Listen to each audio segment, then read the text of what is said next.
waxaad isu haysa adigu waxaad isu hayso furunka aqalkaad marti ku tahay lagugu siiyo iyo kaad adigu soo shaqaysato xataa saad u kala goysaa way kala duwanta right marumba misawabeen adaa isu hayade lahaanshihii baa jira ownership lahaanshihii waxaad isu haysay waa sida kalsooni baad ku cuntaa laakiin aqalkaad marti ku tahay furunka lagu siiyo xataa kala goyntiisa shanqadhiisa ku dhibi that is the reality marka seedaada oo leeyahay baad sada ku gaadhaa sharaf iyo mudnaan waxa ku ah ibn aadan hadaa doonaysa inaad karaamo kula noolaato waxa weydiisan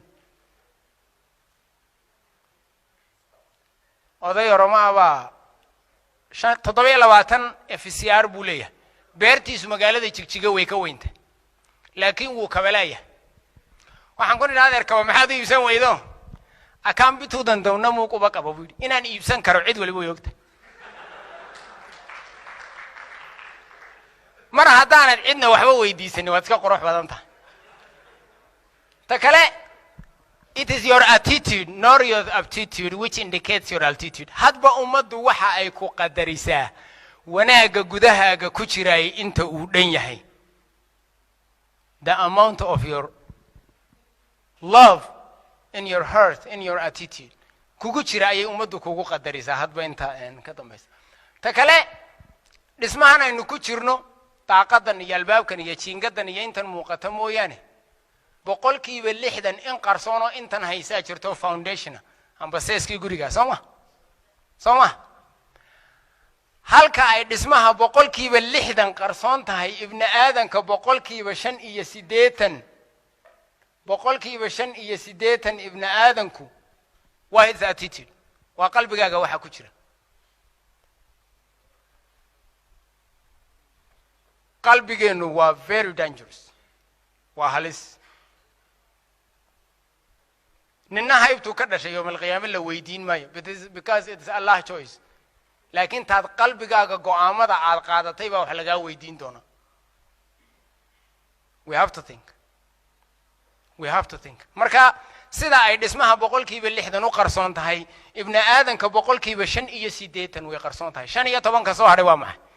waa xaaladaad ku jirtay go'aankaad ka qaadatay aqoontaadii iyo xirfadaadii iyo wixii aad adeegsatay dadkii kula joogay siday kula qaateen xaaladaad ku sugnayd goobtaad ku sugnayd everything wax alla yaalo waxa soo leeysu geey waa 15% laakiin boqolkiiba 80 marka horeba ma inagu jirtaa mid baa sheekh baa si fiican u xadiiso yiri sadaqada waa sidan faa'iido ku jirta maxay intuu khushuucay bil sheekhow doorta ma la hayaa ma ku tartay waa isfahanaysaa wanaaga inta lagu wada hadlo oo shirka lagu wada hadlo oo fagaarahan aynu joogno lagu wada hadlo marka kadinkan la gaara imaka intii jilibkeenayno ka wada hadlaynaa intii suxulka intii quraanta intii qadaadka ilaahu na tafaariixaynin war walaalayaal duuduub ha lagu wada socdo that's my advice and takale the word attitude it is implemented in every atmosphere personally iyo professionally labadaba waa loo baahan yahay inuu qalbi wanaagsan kugu jiro adiga ay dan ku tahay waa number 1 laba xirfada aad baratayna way u baahan tahay dhakhtarku waa u baahan yahay qalbi wanaagsan inuu bukaanka u naxariisto injineerku waa u baahan yahay inuu nasibirka iyo birta dadka ku kala xadin accountantigu waa u baahan yahay inuu qalinka ku xadin mas'uulku waa u baahan yahay go'aan khalad oo eexa inuu qaadanin waan isfahanaysaa imaka dhakhtar ugu wanaagsan uu ku jiro mowqif hal bukaan iyo badbaadin ma xirfada muhiima mise qalbiga wanaagsan baa muhiima ya wad ka aamuseen idinku laandheeraatiino qasaba jannada ku galaysi arka saddex arrimood ba saameyn bay ku yeeshaan qalbiga ibn aadanka saddex arrimood يا قلبك سامين كويشو كو و environment laba experience saddex education كو environment guriga aad ku kortay iyo dabeecada aad ka maxay tiraa Soomaalidu dibi hooyo xumi ma hana qaado Sooma ilmaha yar ee ku dhex koray hooyo iyo aabba isfeedha mar walba shaki kama jira xaaskiisa inuu feedhay marka please markay islaanta iyo odayga isqaba murmayaan xataa ha is yiraahdaan carruurta ay naga seexato.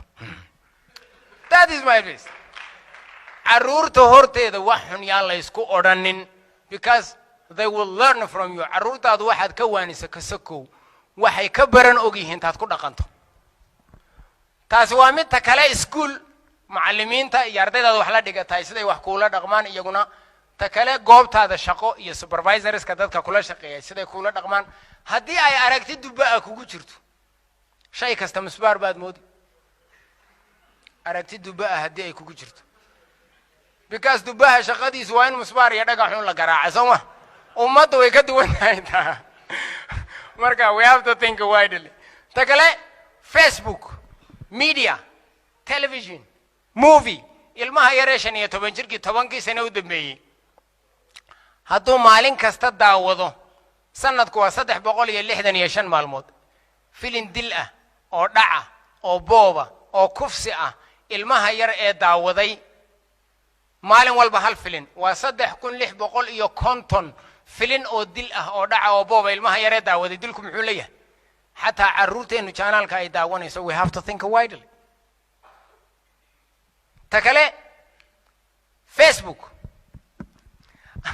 afar bilaanoolo intay meel fadhiistaan haddaanu nahay beelweynta hadda wixii weyn waan weynahayba ma yidhaa realityga marka laga wada hadlo. ta kale kalihi this is very funny. keligii waa qaldhex fadhiya keligii hadduu xitaa kadinka ka baxo islaantii jaadka amaahadaa ku lahayd baa qabsanaysa haddaanu nahay beelweynta waanu diidnay maxaa diiday adigii baa bilaanoole maxaa diiday